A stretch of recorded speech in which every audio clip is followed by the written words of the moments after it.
যখন আজান হইতো মেয়েটা দৌড়ায় এসে চুপে চুপে আমার ঘরে নামাজ পড়া তারপরে চলে যাইতো। ইমানটা কারো কাছে প্রকাশ করতে পারে নাই।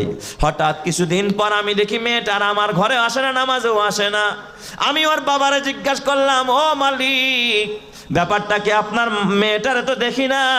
কয়, ও বাবা, আমার মেয়েটা বড় অসুস্থ, একেবারে শয্যায় বিছনায় শোয়া, আমার মেয়েটা উঠতে পারে না, মুমূর্ষু রোগী, দুরারোগ্য এক ব্যাধিতে আক্রান্ত।